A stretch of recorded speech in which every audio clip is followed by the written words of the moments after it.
বন্ধুরা, সংসারের সংকীর্তন সিরিয়ালের আজকের রিভিউ। শান্তির দাদু শান্তিকে একটা ফ্ল্যাটের চাবি দিয়েছে, বলেছে তোমার বাবা বলেছিলেন তোমার বিয়ের দিন এটা তোমাকে দিয়ে দিতে। আর বংশীকে বলেছে আমাদের নাতনি কোনো ভুল ত্রুটি করলে তাকে ক্ষমা করে দিতে। এদিকে শান্তির মাও তার কাছে জিজ্ঞাসা করছে এই বাড়ির সবাই তার সাথে ভালো ব্যবহার করছে কিনা।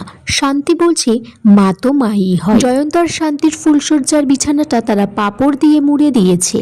এদিকে বংশী জয়ন্তকে বলছে তোমার নতুন বউকে ভালোবাসা যেমন তোমার কর্তব্য, তেমনি বাড়ির সকলের প্রতি খেয়াল রাখাও তোমার কর্তব্য। বৌমাকে বুঝিয়ে বলো বিয়ের পর শুধুমাত্র সংসার স্বামী স্ত্রীর নয়, পারিবারিক সম্পর্কের মধ্যে। জয়ন্ত আর শান্তি এদিকে ফুলসজ্জার ঘরে ঢুকেছে। তারা দরজাটা বন্ধ করে দিয়েছে। খাটের উপরে যখনই ঘুমাতে যাবে দেখে যে পাপড়ের আওয়াজ হচ্ছে। বিছানা চাদর সরিয়ে দেখে পাপড় ফেলা রয়েছে। জয়ন্ত বলছে এটা নিশ্চয়ই আমার কবি ভাইয়ের কাজ। তারপর তারা একে অপরের খুব কাছে চলে আসে। তখনই দরজায় আওয়াজ হচ্ছে, কেউ নক করছে। দরজা খুলে দেখে সেখানে মদন আছে, কাদম্বরী আছে। কাদম্বরী বলছে আজকে সকালে রাধা মাধবের পুজোর সময় দাদা ব্রত নিয়েছে, তোমাদের স্বামী স্ত্রীকে 1 মাস এক ছাদের তলায় এক ঘরে থাকা যাবে না। জয়ন্ত তখন বলছে যে ও একটা সায়েন্সের স্টুডেন্ট আর ও তো ডক্টর, তাছাড়া আধুনিক যুগে এই সমস্ত কুসংস্কার সে বিশ্বাস করে না। জয়ন্ত তখন বলছে আজকে আমি বাবাকে কিছু একটা বলবই, আমি তো আর ছোট নই। জয়ন্ত তারপর বংশীকে গিয়ে বলে, বংশী বলে যে আমি এটা চাইনি, কুলদেবতা চেয়েছি। তখন জয়ন্ত বলছি যে কুলদেবতা যেটা চেয়েছে তুমি কিভাবে জানো। জয়ন্ত তারপর নন্দর ঘরে চলে আসে সাথে শোবার জন্য।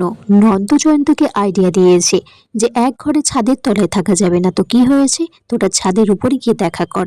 তারপর শান্তিকে ফোন করেছে জয়ন্ত, বলে কি ছাদে আসার জন্য। এদিকে চাঁদকে দেখা যায় তার গার্লফ্রেন্ডের সাথে ফোনে কথা বলছে। বলছে যে আজকের বিয়ের আইসক্রিমটা কিন্তু খেয়ে যেতে পারতে, তুমি কি পড়াশোনা করো খুব? আমি কিন্তু পড়াশোনা করি না, মাত্র 87 মার্কসের জন্য অঙ্কে আমি 100তে 100 পাইনি। জয়ন্ত আর শান্তি এদিকে ছাদে গেছে, তারা একে অপরের খুব কাছে আসছে। এদিকে চাঁদও ফোনে কথা বলতে বলতে ছাদে গেছে। তখন দেখেছে ঘরের মধ্যে একটা ছায়া দেখা যাচ্ছে মানুষের। শান্তির এদিকে ভুলবশত পিয়ানোতে হাত পড়েছে। সেখানে পিয়ানোর আওয়াজ শুনে চাঁদ ভূত ভেবে সারা বাড়ি চিৎকার করতে করতে নিচে নেমে যায়। মদন বলছে আমার ছেলে যখন বলেছে নিশ্চয়ই উপরে ভূত আছে। সবাই মিলে তারপর উপরে চিলে কোঠার ঘরে যেতে চাইছে, হাতে একটা টর্চ লাইট নিয়েছে। বংশী বলছে ভূত যদি নাও হয় তাহলে বিয়ে বাড়ি তো চোরও হতে পারে। বন্ধুরা, এখানে আজকের পর্ব শেষ হয়ে যায়। তোমরা কমেন্টস করে জানিও কেমন লেগেছে আজকের পর্বটা।